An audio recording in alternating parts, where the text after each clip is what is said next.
For all of you signing in, the webinar will begin in just a few minutes.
We will start the webinar in just about 1 minute.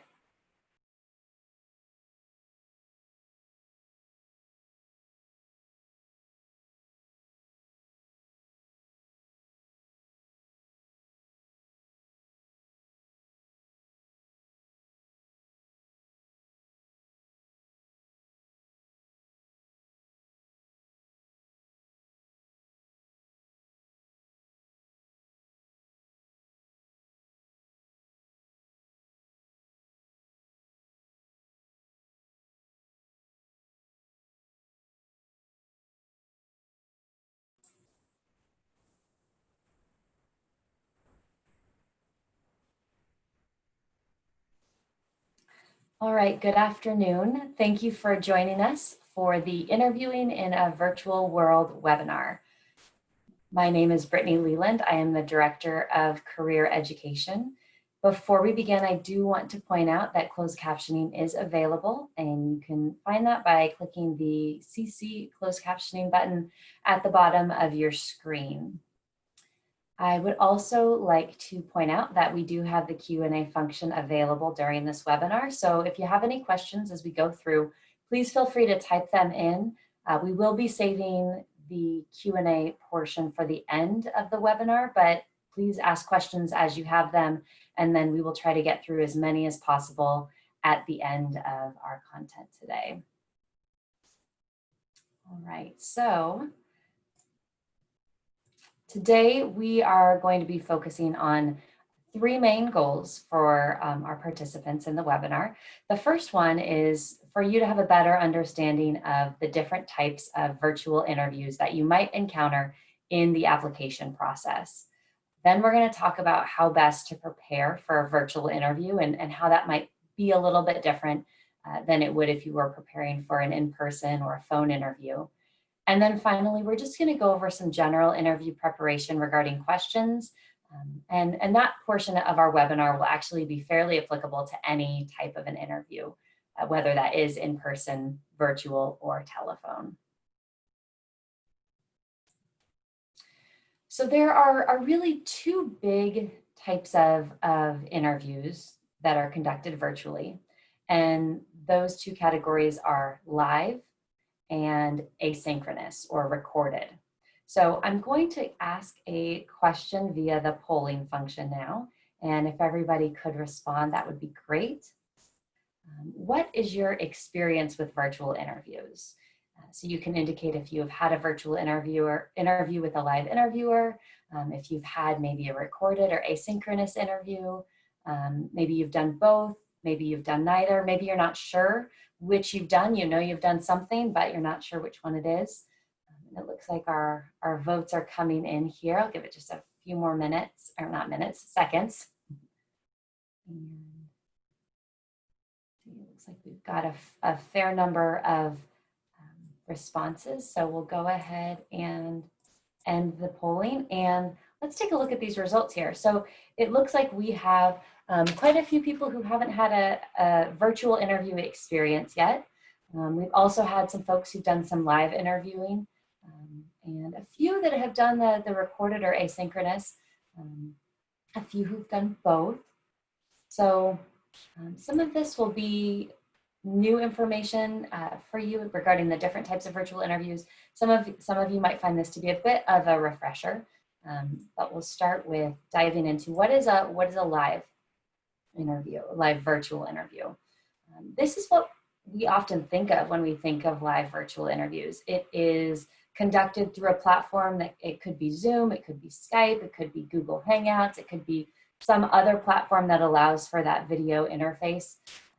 But it is typically with one or more interviewers who are live on the other end of the interview. So they are engaging with you, they are asking you questions and in real time, and you're answering, and you're able to respond. You can usually see them if everybody's video equipment is working.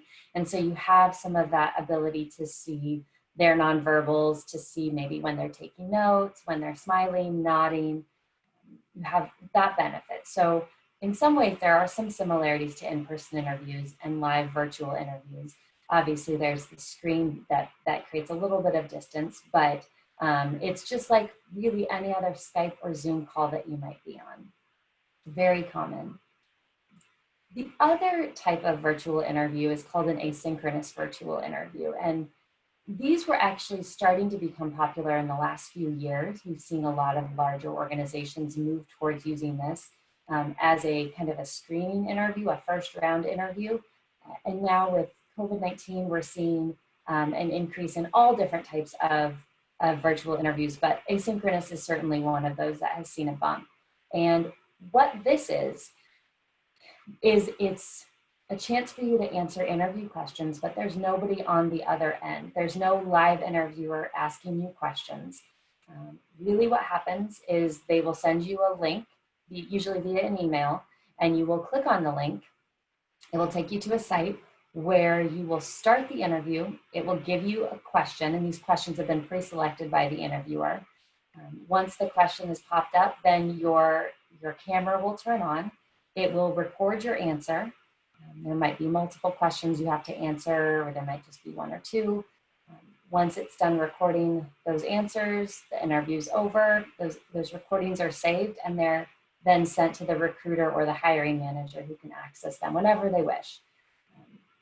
So it feels a little bit different. It's definitely a different process to be talking to a camera and not to have any nonverbal feedback, to not be able to see the person. And so I always like to make sure that students are aware that this is a common type of virtual interview. Now, the benefit to the employer is that they only have to do that screening interview, that initial interview, once. And then if there are multiple jobs or multiple hiring managers within the organization who are interested in you as a candidate, that recruiter can send all of them the link to that same initial interview, and they're able to watch it and share it as many times as they want, rather than having to re-screen you every time a new hiring manager would be interested. But again, the drawback to the interviewee is that it's a very different process, and it can feel a little bit awkward at first. Now, there are some programs that employers use, and you may have had this experience, that it will allow you to practice before you do the real interview process. They may also set it up so that you can answer more than once if you want to re-record an answer. Sometimes they'll allow you multiple chances, but everybody can set their system up differently. So in my opinion, it's better to be prepared for not having any chance to practice and not having any chance to re-record. And then if you do have the opportunity, if their system does allow that, then that's kind of a nice surprise. But asynchronous, definitely becoming more and more popular, definitely important to be prepared for. So now that we know the two different types of virtual interviews that you might run into, let's talk about how you can be prepared for the virtual interview, regardless of whether it's live or asynchronous. And obviously with a virtual interview, we are leaning heavily on our tech. So you'd like to make sure that all of your technology is ready to go before the interview. I will say that, especially in this rather unique time that we're in, folks tend to be fairly lenient with understanding that we're not in an ideal situation. A lot of us are at home trying to make these virtual interviews work. And so it can sometimes be harder to find a place where you're by yourself, where it's totally quiet, or where you have a really strong internet connection. And so I think that folks understand the complexity of that and again, are willing to be a little bit more lenient. But still, we want to try to reduce the possibility of anything going wrong so that you as the interviewee can feel more comfortable and less stressed out. So definitely want to make sure that our technology is as good as possible. Obviously, a big part of that is going to be your internet connection. If possible, and you have access to this, we recommend that you plug your laptop or computer directly into an Ethernet port so that you're not relying on the Wi-Fi, which can be sometimes a little bit unreliable depending on where you're at or what your connection is like. But again, if all you have is Wi-Fi and your Wi-Fi is good, then I don't think I would worry too much about it. I will encourage you to make sure that wherever you are using the Wi-Fi, that you've tested that the Wi-Fi works in that exact spot. I know personally for me, when we moved to working from home with COVID-19, my Wi-Fi in my house was great and I thought I would have no problem no matter where I was. And then I moved into a different part of the house that was a slightly less distracting area and realized fairly quickly that the internet was not very good there. And I was certainly in a few Zoom calls where my call was dropped. So try it out first, make sure that it's a good, solid place for your Wi-Fi. Also, make sure that your camera is working, that it's turned on, that you're comfortable with that. And then your microphone, that it's picking up your voice. It's not picking up a lot of other sounds. You will notice today that I am wearing some headphones that I have plugged into my laptop. It does have a little microphone right on the cord here, so you can hear my voice a little bit more clearly than if I wasn't plugged in. That's a really good option. If you have wireless headphones that connect to your laptop, you can use that as well. It just helps the sound quality a little bit. Certainly not required, but something to think about, a headset or microphone or headphones if you have them. All right, so once your technology is all set and you're ready to go there, you want to make sure that your surroundings are ready. And the two that I would like to talk about here are your background and any noise that you have around you. So you'll notice that I have a background set up. I'm not actually on campus sitting in front of the tower right now. This is a Zoom background that I have set up. A lot of folks use these. It's very common, and it can be a really nice way of just making sure there's nothing distracting behind you. I choose to use them because I think it's just, it makes everything look a little bit cleaner. I have a dog who's running around the house, and I don't want her to be seen in the back of my screen, so this helps me with that.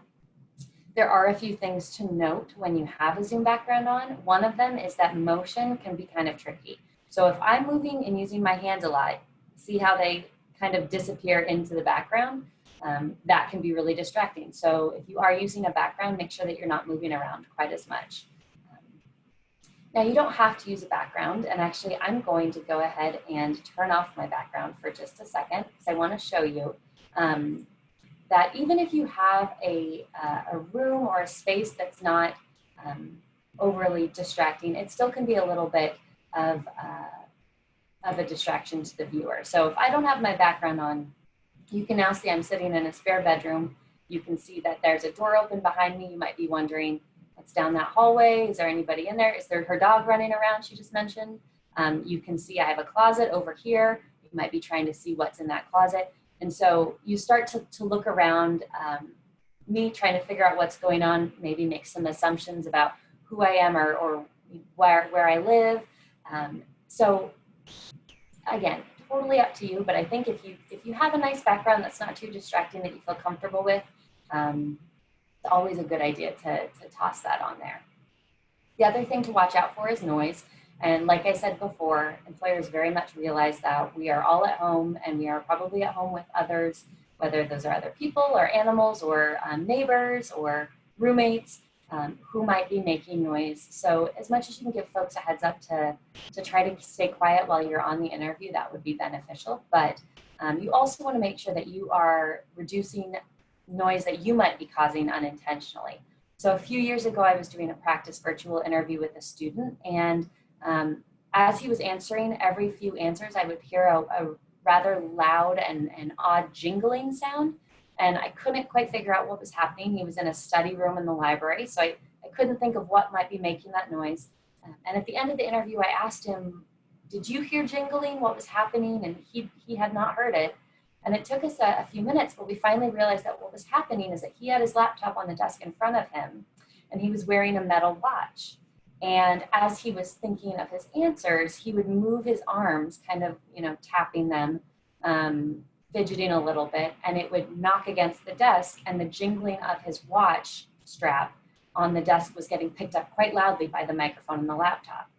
So there are just a few things like that where never in a million years would you think I need to take off my watch before I go to an interview. But with a Zoom interview, maybe I make sure I take off any jewelry or anything that might make noises if I'm moving around. So just being really aware of what is happening and practicing before the interview can be helpful in reducing some distractions regarding background and noise. All right, so once you've got your tech set up, you've got your settings, the way that you want them, now it's time to think about how you're presenting yourself. The first thing I want to point out here is that you do want to dress for this as if it was an in-person interview. You want your attire to be appropriate for an interview setting, and that's probably going to be business professional or potentially business casual. It depends on your industry and the organization, but always nice to dress up. Certainly nicer than you would if you were working there, if you got the job. And it's important because it conveys that you're taking the interview seriously, especially in this virtual world. It's important for them to know that you are able to be professional from a distance, from a home office or a virtual setting. Now, camera view is another thing that I've seen folks underestimate every now and again, and a lot of times it's because we're using a laptop, and our laptops are usually on a table in front of us with the screen kind of pointed back, angled up at our face so we can type and see the screen well. But what happens is when you turn on the camera and that's where your laptop is, the camera is likely shooting directly up your nose, for lack of a better way of describing that, and that's not the best angle. So what you want to think about is creating a view that is similar to what you might see with a newscaster, right? If they zoom in on the newscaster and they're giving their story, you'll typically see, mid arm length up above. There's not going to be too much dead space above their head. You'll be able to see their face well. It's not just their face, right? It's zoomed out a little bit, and it's at eye level. The camera is at eye level. So this is probably going to require you to get some books or some boxes or something to stack up underneath your laptop if you're seeing that your angle is a little bit low. The other thing that I want to mention here is the lighting. You want to make sure that the lighting source is behind your laptop or your camera, and you don't want it to be behind you. So sitting directly in front of a window might be kind of hard because the window is going to be really bright and it's going to probably put your face in shadow. It's going to look dark. So sitting in front of a window, sitting facing a window with your laptop directly in front of the window, that can be a really good light source. If you don't have a window, you don't have access to that, you can just grab a lamp and set it up directly behind your laptop so it's shining into your face, and that's going to create some brightness there, and that's really good way to get that set up. As you're speaking, you want to remember to look in the camera as much as possible. This is going to feel weird because it means you're looking at the little light on your laptop or your camera instead of looking into the face of the interviewer. And it's certainly normal to look at the screen to see their reaction and their response. And it's definitely not the end of the world if you find yourself looking at their face. But as much as you can, try to remember to look up at that camera, because then it's going to feel like you're making eye contact with them, that you're engaging with them, and that's going to present really well. The other thing that I like to mention here that students sometimes have questions about are written notes. Can I have notes with me if I'm on a Skype interview or a virtual interview? And my answer to that is that it's really hard to not look like you're reading notes. If I have a piece of paper in front of me and I go like this to look at it, you can clearly see that I'm looking down, right? Or if I'm looking over here because I've taped something up and I'm reading some notes, you can see that I've shifted. And so I usually recommend not using notes on a virtual interview. Perhaps you have just a few keywords or phrases that you want to remember that you write on a Post-it and stick up right next to the camera so that as you're making that eye contact with the camera, you can be reminded of a couple things that are important. But beyond that, it's going to become obvious that you're reading. Even if you're reading something on your screen, you'll see the eyes kind of move back and forth, right? So probably best to prepare for this the same way you would with an in-person interview, in that there probably wouldn't be the opportunity for you to use notes to answer your questions. All right, so those are some of the main things that you'll want to do when you're preparing for the virtual interview. Now let's talk about how to prepare for interview questions in general. You've got your camera set up, your sound is good, your background is great. Now we got to talk about the content that you're going to be conveying during that interview process. And there are really three pieces that I like to focus on here.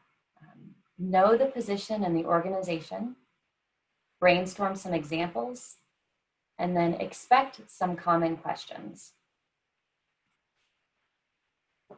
Know the position and the organization. For all of you who are currently in the job search market, or the internship search market, or who will be searching soon, one thing that I highly recommend that you do is you create a little folder on your computer that says jobs I've applied to. And every single time you apply for a position, before you click that submit button, save that job posting as a PDF. Just print it to PDF, save it in that folder, because what's likely to happen is that by the time they get around to interviewing folks, there's a good chance that that posting will have been taken down. It won't be available on the internet anymore. And especially if you're applying to multiple positions, you might forget some of the details of that particular job or that particular organization. And so if you can go back into your folder and say, okay, here's the job I applied to, you can then reread that posting. You can make sure that as you're preparing for your interview, you are using the exact qualifications, skills, requirements that they are asking for. And that's one of the big keys to being prepared, is if you know what it is they're looking for, you can then make sure that you're preparing your answers, your examples, and even some of the questions that you ask them at the end specifically to that role. So review that posting. Hopefully you'll have it saved, or from here on out, you'll get in the habit of saving your postings. So you'll look at that posting, and actually what I typically do, and this works for me, it may not work for you, but it's sometimes helpful, is to go in and read that posting and just highlight any of the words or little phrases that stand out to you as being likely important to the employer, likely something that they would ask about. And then I take all my highlighted words and phrases and I put them into a list. And then I'm able to go through that list and make sure that I am ready to talk about specific situations where I've used those skills or where I've experienced similar types of issues, or I've had to use those particular qualifications, whether it was in a job or in a club or in a class. Doesn't matter necessarily where I've used those skills, but I'm going to use that list of qualifications to draw from.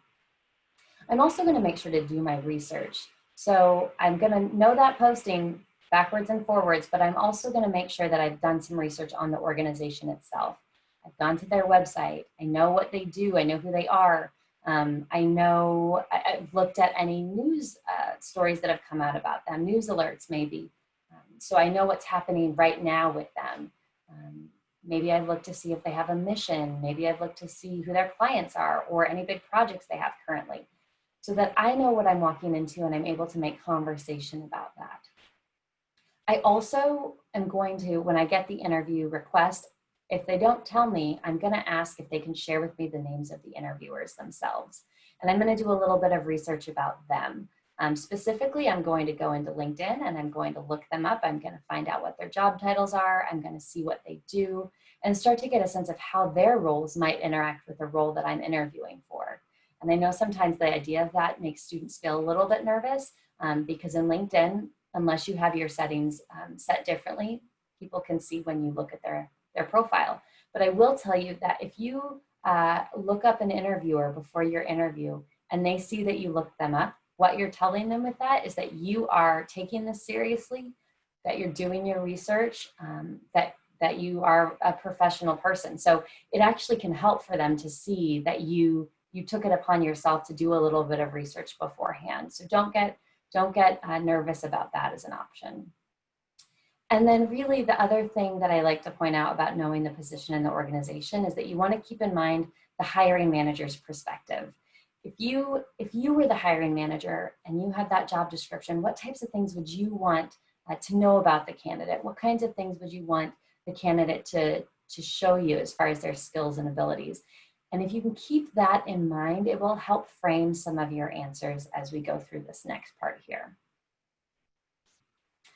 And the next part here is brainstorming examples. A very common type of interview question is the behavioral question. And a behavioral question is when they ask you to tell me about a time when. Tell me about a time when you worked with a group. Tell me about a time when you had to take a leadership role. Tell me about a time when you failed and tell me what you learned. Those are all examples of behavioral questions. And those questions are looking for your past experiences and your past performances in order to indicate how you might perform in the future. If you can tell me about a time that you were able to work with a group well, then I might be able to envision you working well with a group in the role that I would be hiring you for. And if you were anything like me or most people, it sometimes can be hard to think of the very best example in the moment. I know if somebody asks me a question and I have to think of an answer of an example of a time when I did something right off the top of my head, I'm probably going to think of the most recent example, most recent time, or just the most memorable example, but that may not be the best example that I want to give in my interview. I might have other examples that would showcase skills better, and that if I just had a little bit of time to think through it, I would have been able to remember those. So we prepare our examples in advance so that hopefully you can avoid having to get in that situation where you just have to think of something off the top of your head. Now, there will for sure be some questions that you cannot predict, and there will be a time for you to think of things in the moment, but the more you can prepare these examples, the less that's going to happen and the better you're going to feel. So like I said earlier, I look at the job posting, I look at the qualifications and the skills that are listed in that job posting, and I start to think of examples where I've demonstrated each of those skills. And the way that I format my examples is the STAR formula. STAR stands for the situation, the task, the action, and the results. And if I can get in the habit of sharing stories using this model, it's going to be a lot clearer for me to describe situations. And it's also going to be a lot easier for the interviewer to understand what I'm talking about, to understand the full scope of the example that I'm giving. So let's do a quick example here. Let's say that I was looking at a job posting and one of the qualifications that they had listed is problem solving. So I'm going to think of an example of a time when I demonstrated problem solving really well that would showcase that as a skill that they could then use if I were the employee, if I was hired. So I'm going to start with the S for situation. So let's say that my situation is I was hired as an events intern at a large meeting venue. Let's say last summer. Last summer I was an events intern at this place that had a lot of meetings. That's the situation. I'm kind of setting the scene. They kind of understand what I'm doing, get the background. Then I'm going to move into T for task. So what was my responsibility? What was the responsibility, and then what was the problem or the issue that arose? So here I might say that my job, my responsibility was to create the seating layout and the seating chart for an upcoming event. So that was my responsibility. Last minute RSVPs increased the attendance by 20%. So we needed to create a brand new seating chart with only 1 week before the event, only 1 week to go. That's my task. So I'm explaining what the issue was, what my responsibility was going to be. Then I move into A for action. How did I respond to that task? How did I do that task? So I could say that I worked with the caterer to move the buffet out to the exterior hallway so there was more room within the gathering space.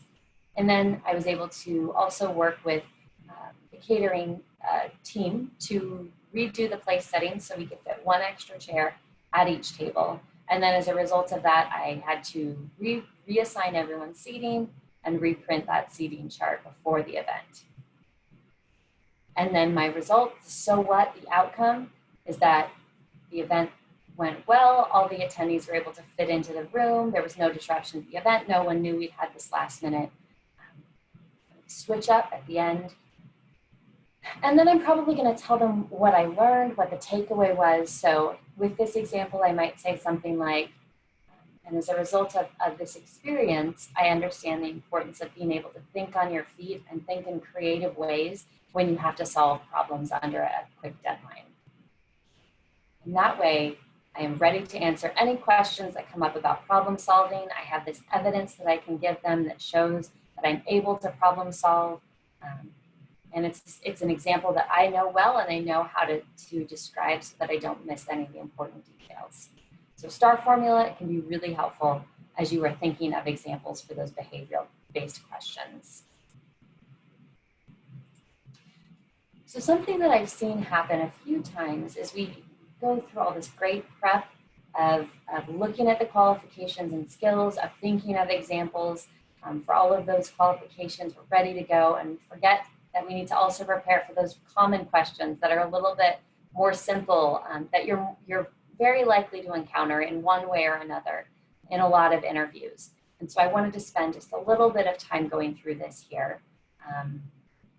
One very common question that if you've done any interviewing, you probably have had asked at least once, and that's, tell me about yourself. It also could be phrased, introduce yourself, or walk us through why you're here, or any variation of those. But it's a really important question because it's usually the first question that's asked in an interview. And if that's the case, we want to make sure that we are setting the tone for our interview really well. So how do you answer that? Really, I think of it like in 3 different parts. The first part is going to be some background info. So you might share, I'm a junior at University of Texas at Austin, and I am studying sociology. You can maybe say where you're from originally if you want. You can share hobbies if you want. I wouldn't share too many because that's not really the point of the question. But you can give them a little sense of who you are. The next piece is going to be probably the biggest piece of this answer, and that's going to be your skills and qualifications. Here I would think of 3 to 6 involvements that you've had or skills that you have that you think would be helpful for them to be reminded of right at the beginning of your interview. Some of these things could be things from your resume. That's completely fine. But you're going to do no more than 1 sentence per skill or qualification. So recognize that most of the things that you mention in this interview, you will talk about again later on in the interview. But you're just touching on them now. You're just kind of setting the scene a little bit, reminding them that you have these skills and qualifications that they may have seen on the resume. And then the last piece of this answer is your connection to the position. Why are you excited to be there interviewing with that specific organization for this specific position? And it can be something as easy as saying, based on the description that I've read, I feel very confident that my skills line up well with this role. I've done some research on your organization and I feel like I would be a very good fit. I'm so excited to talk with you today about how we might be able to work together in the future. And I appreciate you inviting me in to talk with you. And that would be the way you would answer, or you would finish this answer. The other way to think about this interview answer is to think about a movie trailer. And what is a movie trailer to a movie? A movie trailer would be the commercial for the movie. You watch it, it's much shorter than the actual movie. And it does not give away the plot of the movie completely. But when you watch a movie trailer, you get a sense of the tone of the movie. You can see, who the actors are. You get some idea of what the plot might be, and it makes you want to watch the movie. Well, this, Tell Me About Yourself, is the movie trailer to your interview, which is the movie, right? A lot of these things you're going to go into greater depth on. But if this was all they saw of you as a candidate, they would still have a sense of who you are and what you're about and who you might be as a candidate. All right, so another common question that you might encounter would be, what is your greatest strength and greatest weakness? They may ask you these questions separately. They might break it apart. They might ask you for your top 3 strengths, top 3 weaknesses. But again, any variation of this strength and weakness question. Now, the strength piece, I tend to find to be a little bit easier for students a lot of times. It's easier for us to think of what we are doing well because we've been in this mode of applying for a position. So we've had to think about how we're a good fit for these roles, right? And so when you think about your greatest strength, think about what is it that really sets you apart. If you were to ask your family, friends, coworkers, classmates, professors, what is my greatest strength? What's the one thing that they would all say, or most of them would say? What's something that really defines who you are when it comes to your strengths? The weakness piece is a little bit different, and I know that this is something that a lot of folks struggle with. Is what do I say for my weakness, and how do I say it in a way that doesn't make me sound like I wouldn't be a good fit for the role? The trick here is to think of a weakness that truly is something that you struggle with. And then we're going to explain what that weakness is. Then we're going to tell them strategies we have developed to address that weakness. And then we're going to give them an example of a time we recently implemented those strategies to overcome the weakness. So here's another example. Let's say that my greatest weakness is an inability to say no to things. I tend to say yes to everything. I take too much on, and I'm unable to commit and perform the way that I would like to because I'm a little bit spread too thin. My answer to an employer who asks me about that, I might explain that that's my weakness, but then I'm going to say what my strategies are. So I might say something along the lines of, recognize this is an issue. And so I've created a few different strategies to address this. And one that I've recently been implementing is a rule for myself where I won't say yes to anything until I've thought about it for 24 hours. So that would be my strategy. That's how I would explain that. And then what I'm going to do is I'm going to give them an example of a time when I implemented that strategy. So I might say, for example, I recently had a friend who was starting a club on campus, and he asked if I would be the club VP and help him get this club started. And my initial instinct was to say yes. It sounded great. I'd love to help him out, but I had my rule. So I told him that I would let him know tomorrow. I'd have to take a look at some things. I went home that night and I looked at my commitments for the semester, and I realized that I just did not have the bandwidth to take on that kind of a leadership role within a new organization. So I went back to him the next day and I let him know that I couldn't be the vice president, but that I'd be happy to be a member of the organization and just attend meetings like any other member and support him that way. And I was able to feel that in doing that, I was supporting him as a friend, and I was really doing what was best for both myself and the organization. And so that's just one example of how I've been able to implement those strategies recently. And so that way, we're giving them a weakness that's real, but we're also showing them that we are self-aware and that we are working on developing strategies so that that weakness is not as much of an issue as it may have been originally. What salary do you have in mind? So this may come up. If it does come up, you certainly want to make sure you are prepared for it. Most of the time, you're going to be talking salary when you get into the negotiation process, once you have an offer.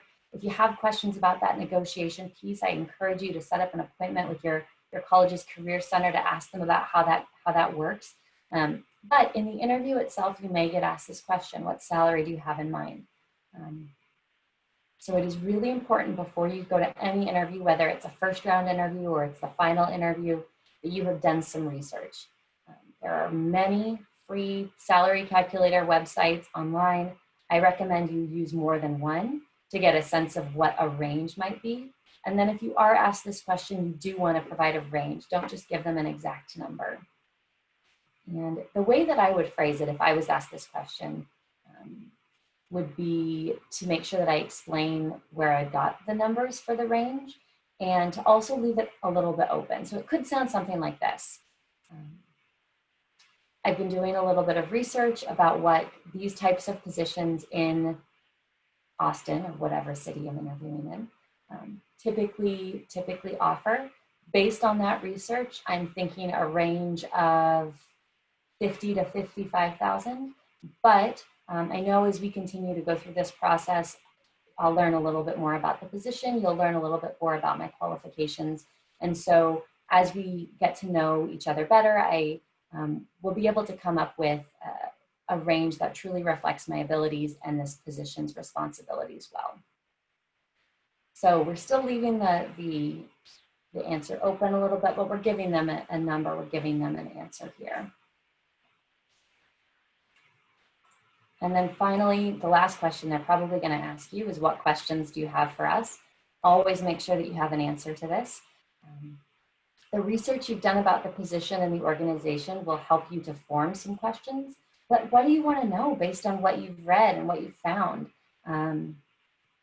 It can be really helpful to use questions about projects or clients that they have coming up to find out how this role might help support those goals or support those clients.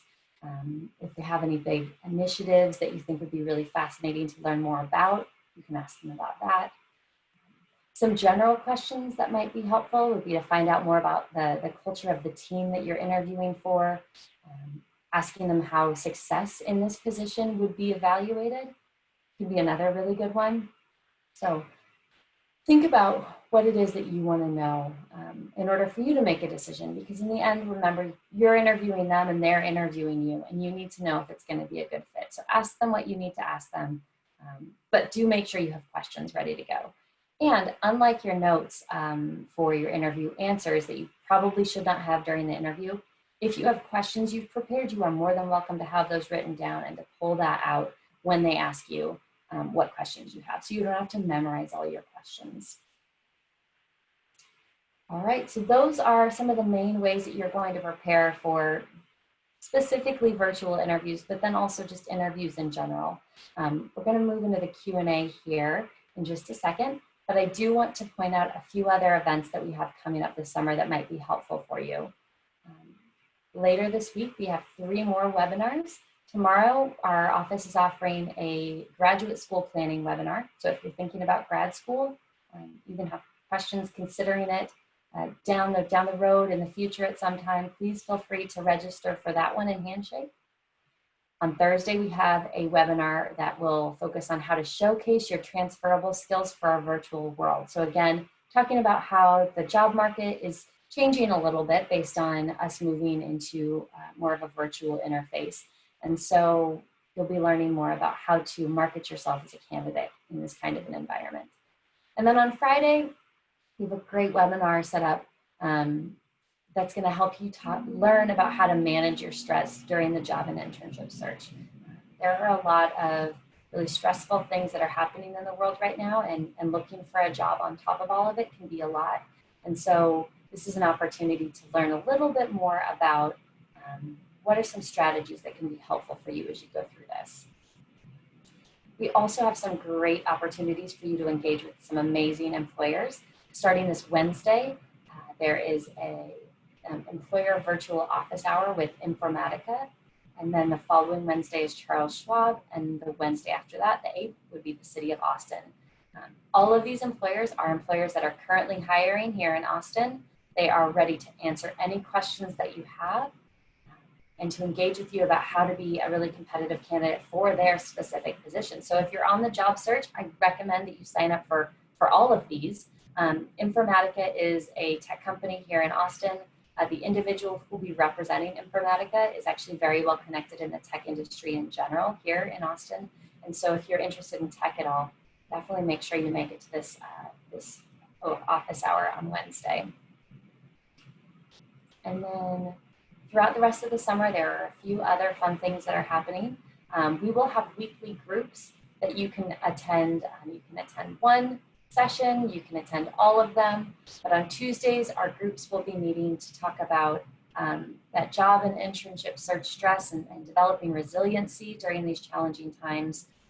And then on Thursdays, we'll be offering a mindfulness and career/major exploration group. So it's an opportunity for you to chat with a career counselor and some other students or young alumni who might be going through some similar things as you.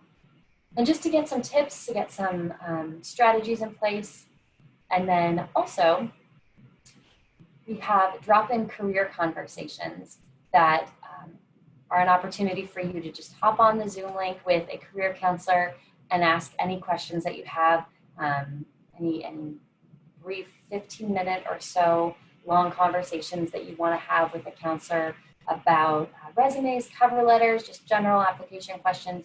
You can do that without even needing to schedule an appointment. So all of these events are available in Handshake. Sign up for whichever ones you think would be helpful for you. We'd love to see you engage with us throughout this summer. So now, the moment you've all been waiting for, let's go ahead and see if we have any questions. There's a question about how to sign up for the information that I mentioned before, the employer office hours, and all of these are available in Handshake. So the same place that you signed up for this webinar, you just go to the events and you should see for the 17th will be Informatica, and you can RSVP right there. I'll also mention that the employers from these 3 organizations recently did a webinar, and that is actually available within the registration for their office hours. So you can watch the webinar, hear what they have to say, and then ask them questions in person during these events.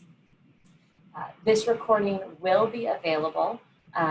We are going to hopefully send it out after the webinar is complete. So probably within the next day or so, you should receive a link. And then it will also be available on the Texas Career Engagement YouTube site as well. Here is a really great question. I'm not sure if I missed it, but how should we take notes during a virtual interview, or should we not because it looks like we are reading? That's a great question, and I think it can be as simple as saying to the employer, I'm just going to take a few notes, especially if you've asked them some questions or if it's the beginning of the interview and they are sharing information about the position. It is completely fine to say, I'm just going to take a few notes while you talk here, and that way they know what you're doing. And it won't look like you're reading, because you're right. If I have something that I'm writing right here, you can't necessarily even see that my arm is moving, right? So they wouldn't necessarily know. So remember, they're humans. You can absolutely let them know that. Okay, so I'm thinking, okay, this is a great question too. Is there a way to properly address the fact that we are in the middle of a pandemic or crisis at the beginning of the interview without making it awkward or taking too much time? This kind of goes back to my last answer, in that we're remembering they're humans too. And just the same way that you would, make a little bit of small talk with them at the beginning of an in-person interview, you are more than welcome to do that in this medium, in the virtual world. So as far as not taking too much time, I think you kind of want to watch what they're doing. And I wouldn't just go on and on about, oh, this has been so difficult. Oh, this is what's happened to me as a result of the pandemic or working virtually. But I think it's completely appropriate at the beginning to just say, thank you so much for interviewing me virtually today. I know this is probably a little bit different. I know it's different for me to not be able to engage with you in person, but I'm excited to get an opportunity to chat with you virtually, even though it's not the most ideal circumstance. And I think that would be a great way for you to kind of set the scene, to get started. And then if they choose to engage and ask questions or share, like, oh yeah, this is what's happening with us because of COVID or because of work from home. Again, follow their lead a little bit on that.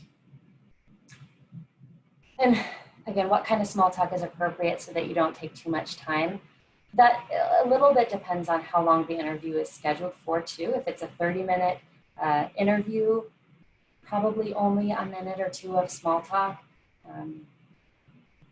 if even. But if it's an hour and maybe there's multiple interviewers on the other line, and it seems like they want to engage with you a little bit informally before the interview begins, then it might be for a few minutes, maybe 3 or 4 minutes.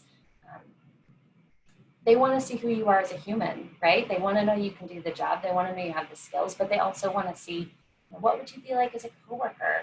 Can you make conversation?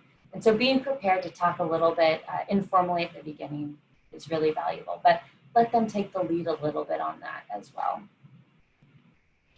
Okay, can you talk about personal situations or situations outside of work in behavioral questions? For example, if asked to talk about a time you overcame an obstacle, would it be okay to discuss it in an academic or personal life context? I think the answer to this is absolutely yes, especially for students. Some of you may have a lot of work experience and some of you may have not any work experience. You may have a lot of experience in the classroom, or you may have experience doing research or being involved in different organizations on campus or in your community. And all of those are completely fine to pull from examples. I would be a little careful when we talk about personal examples because you want to remember that you want to keep things appropriate. And I was working with a student a few years ago, and when I asked her, tell me about a time when you faced an obstacle and what you learned, and she told me about how she had recently broken up with a romantic partner. And we talked a little bit more about that and decided that maybe that wasn't the most appropriate example to give in an interview. But there, you can pull from academic experiences. You can pull from other situations that you've had. It does not have to be from a work setting specifically. All right, are there any other questions coming through? Are there fairs or sessions specific to certain roles? So that would actually be a great question for your specific college's career center. You have access to them. You also have access to us at Texas Career Engagement, but if you're looking for something really specific to your industry or your fields, I would recommend that you check in with your college's career center. You should be able to find them fairly easily if you search on the Texas Career Engagement website. We have a list of all of the different career centers, and you can go in there and find out if they have anything scheduled coming up that might be helpful for you.